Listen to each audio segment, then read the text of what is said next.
Hi everybody, and welcome to Jewell Family Farm. Today I'm going to be making a salmon chowder, so I hope you join us.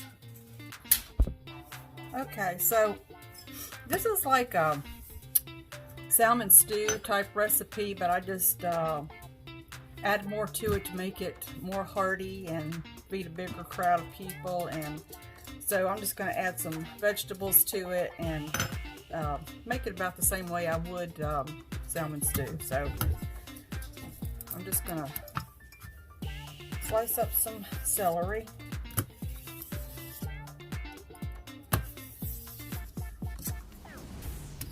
I'm going to do it pretty thin. I have grandkids here, so if you hear a lot of noise in the background, that'll be them. And we have the fire going. They're calling for snow tonight, so we've been working outside today, bringing wood in, and we went up and got some pine that had fallen down a few years ago and cut up some pieces of that and brought it down to start the fire and make it a little bit easier to start. And so I thought, well, this would be a good meal to have, you know, a nice hearty meal to have for a night that they're calling for snow. Plus it's Saturday night and I want something simple, and the kids like it, so it's a win-win. Now you can put as much celery, as much carrot, I'm going to put onions and potatoes and a little bit of kale in here. You can pick and choose what you want to put. Let me wash my carrot. You can add other things to it or delete things out. It's pretty forgiving. I mean, I try to show you things that are very versatile, you know, like that you can add or subtract from. And as always, I try to make things that people have already in their homes and that it's budget friendly. That's my main goal of the cooking part of my homestead, is to offer recipes that are simple and easy to get and are not so expensive and that most anybody can afford. So these are pretty basic ingredients, and all of the ingredients can be used in other things, so it's not like you're just buying an ingredient for one recipe and then, you know, you may not even like that and not use it anymore. So when you're out in the country and you can't get to the grocery store all the time, you need to have a lot of things that make different meals. And you can put as much carrot in here as you want, but make sure that you cut it really thin because you want it to cook pretty fast. And plus, remember you're making soup, so you don't want big chunks in your soup. I think that's all I'm going to use of that. Let me get my pot over here. I'm just going to put this down in there. We're going to cover this with some water and let it get tender before we add our other stuff, our salmon and everything to it. I'm just going to cut up an onion.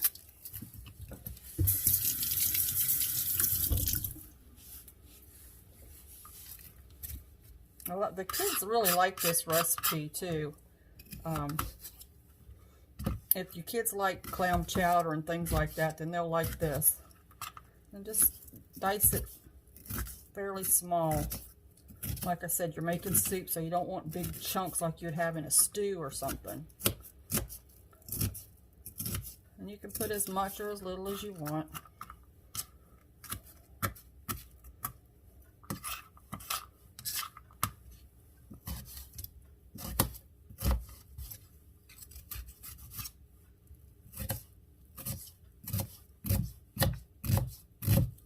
All my kids like onions, all my grandkids like onions, so.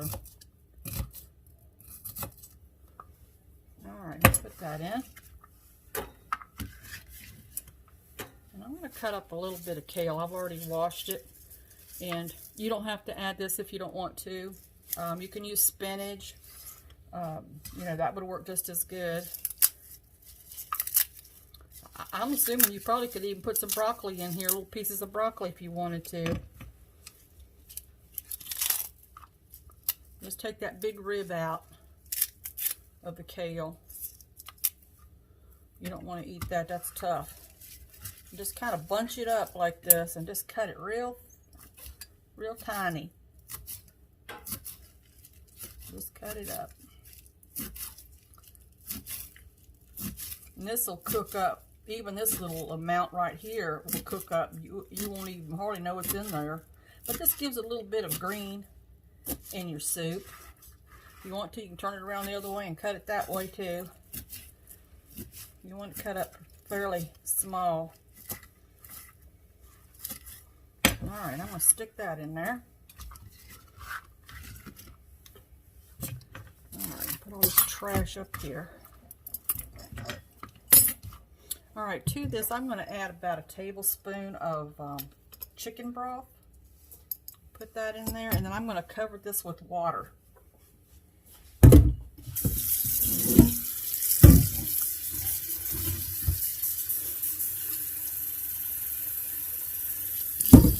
you don't want a whole lot of water. You just want enough for it to kind of cook and get the vegetables to get tender. Oh, you know what? I forgot to put my potatoes in. Let's get those in.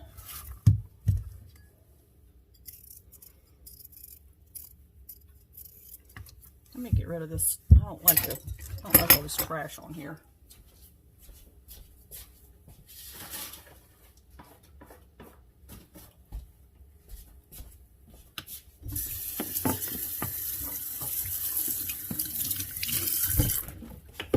All right. I'm gonna save that piece of carrot for another meal, or I think I'm going to give it to the bunny rabbits outside. They'll like that. So just cut up, peel your potatoes. Now, according to how many potatoes you put in this, determines how much water you're going to need. Because potatoes take up a lot of room in your soup. If you understand what I'm trying to say. You need a lot of liquids if you're going to add potatoes to your soup. I'm going to put 2 small potatoes and 1 medium potato in there, and I think that'll be enough.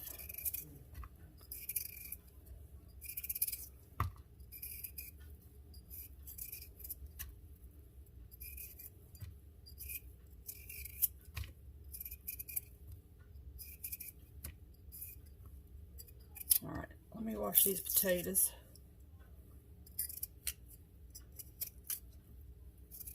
Try to cut all your little boo-boos out of your potatoes that you can.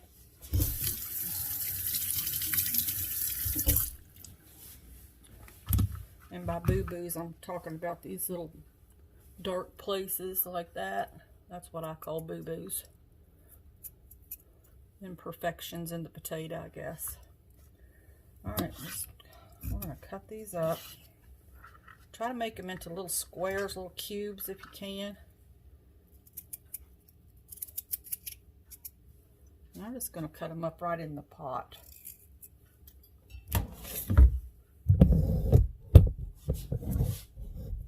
Move this over some.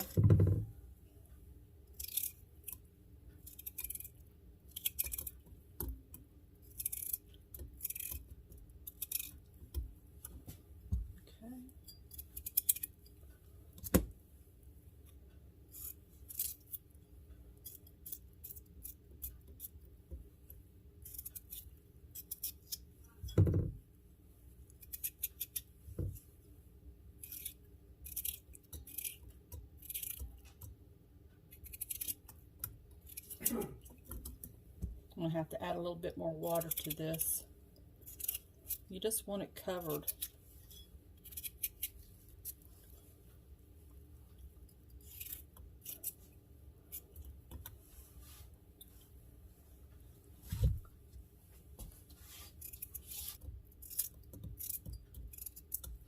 Okay.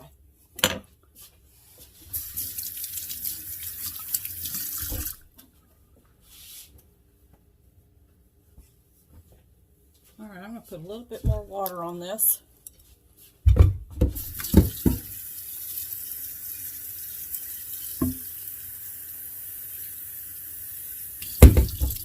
So you want to put enough on there to cover your vegetables. Okay, and then we're going to put it on the stove. And I'm going to turn this up to high till it starts coming to a simmer, and then I'm going to turn it down. So I'll be back when that gets going. Okay, so I'm going to check these vegetables and see if they're done. They've been cooking for about 20 minutes.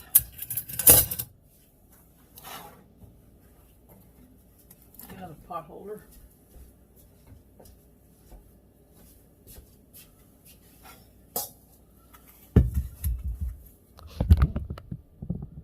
Alright, so they look, yeah, they're tender. See how you can mash it, mash the potato. So when you're able to do that, then they're nice and tender.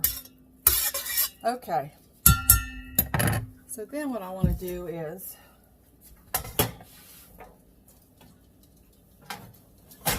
I opened up this can of pink salmon. This is just the brand that they have at my store. You can also get the salmon now. My daughter buys it. It doesn't have any of the bones or anything in it, but it's a little more expensive.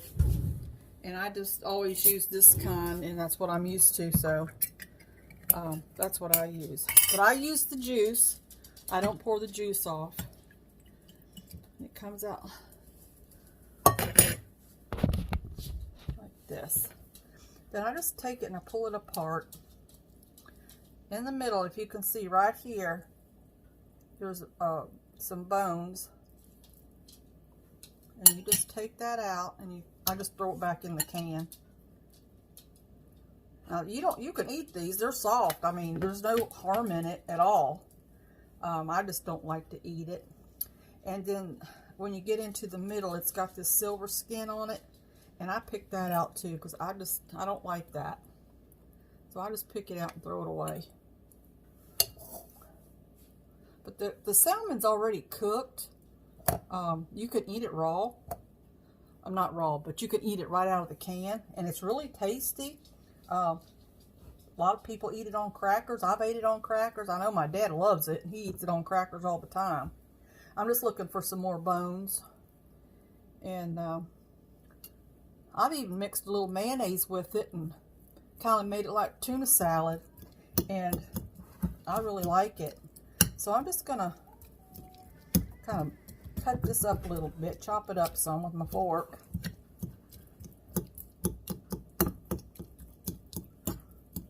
And I'm just going to pour it right into my pot.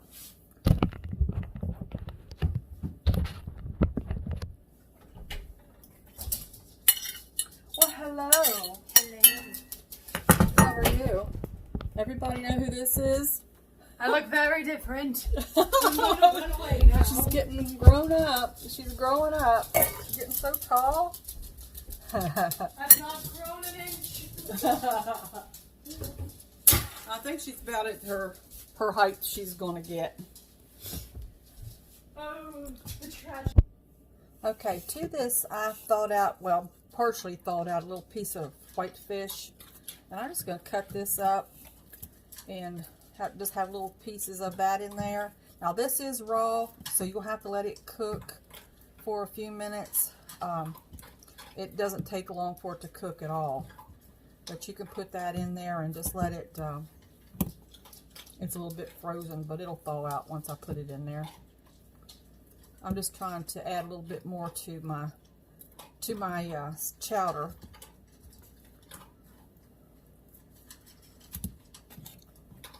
To make it a little more hearty, and plus I love fish, so this will be good to me.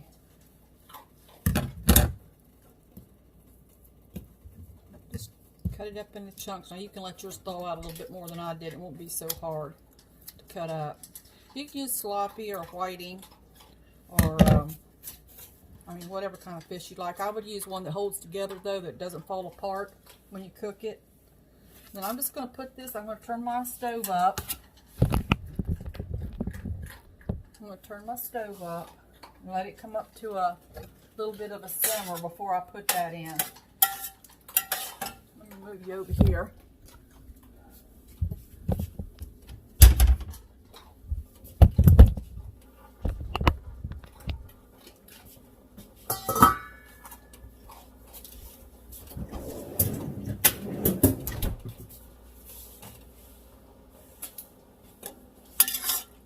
We're going to add some more stuff to this, so this is not what it's going to look like when it's done.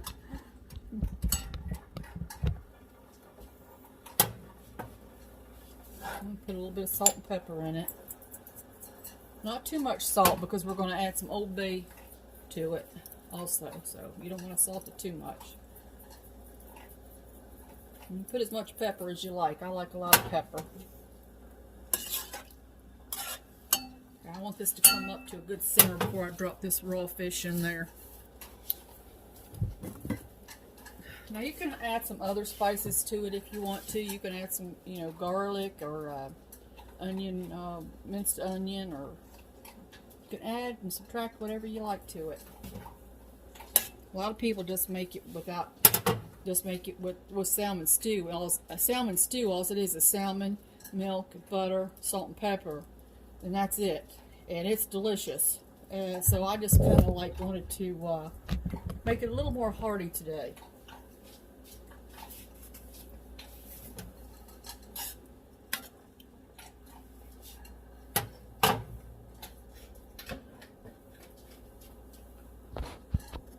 Okay, so you can see it's starting to get a little bit of a bubble to it. Let it come up just a little bit more than that. Smells good already.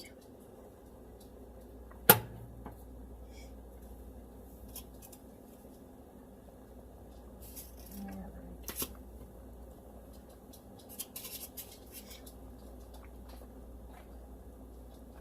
I'm going to just drop this fish in.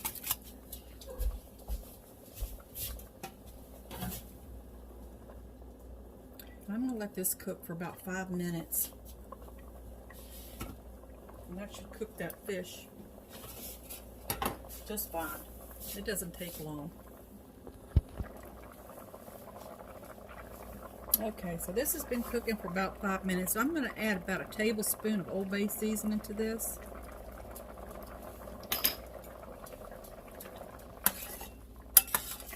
Stir that up a little bit.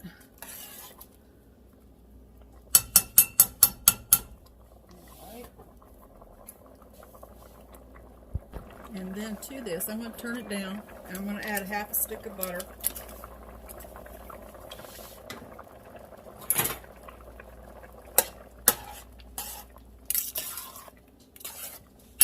And then I'm going to add a can of cream, a can of evaporated milk. You can use whole milk. You don't have to use this.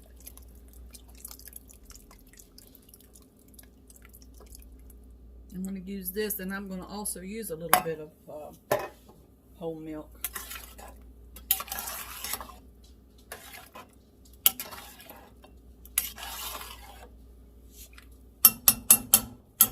Get a little bit of milk.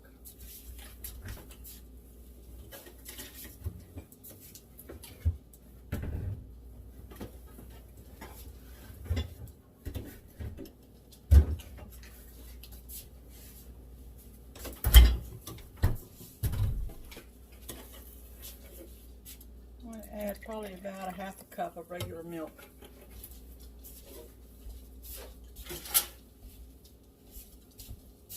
And that's it. Just got to let this butter melt down and let this just simmer for about 5 minutes, and it's ready. Now you can add more Old Bay if you like. I think I will add just a little bit, about a half of a tablespoon more, because I just love it. My family loves Old Bay. Alright. I'm just going to let that simmer for about 5 minutes and let this butter melt, and it'll be done. Okay, so it's ready. dip this up some here.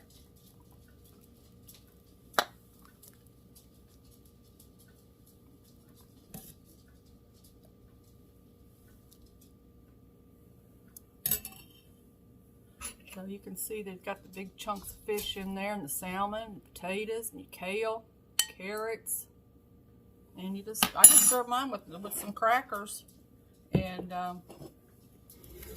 you know, you could serve yours with a sandwich, and this is going to be our supper tonight. So kids, my grandkids really love this, and like I said, if your family likes cream soups like clam chowder and things like that, seafood chowders, this is a really good, easy, cheap chowder. Oh, and you know, like I said, you can get the salmon that doesn't have the bones or the skin in it, and that's something that's new, fairly new. So anyway, let's see. Let me get you a picture of it. Let's see what it looks like up close here. If I can get it up here to the camera. And you don't have to put the kale in it if you don't want. That's up to you. It's dripping. It's really hot too. But it's really good. You can thicken this with a little bit of corn, make a little bit of cornstarch and water, and then when it starts to simmer really good, you can thicken it. That's up to you if you want to do it that way. But it's delicious. I hope you try this. And you know, adding the vegetables to the salmon stew just makes oomph it up a little bit. Makes it more hearty, like I said, and it spreads it out a little bit further for more people to eat. So anyway, take care, and yeah, we're waiting for snow tonight. I think we're supposed to get anywhere from, I think it was 5 inches or a little bit more. I'm not sure, so I'm kind of looking forward to that because I really do like snow. But anyway, see you next time, and take care. Count your blessings. Bye.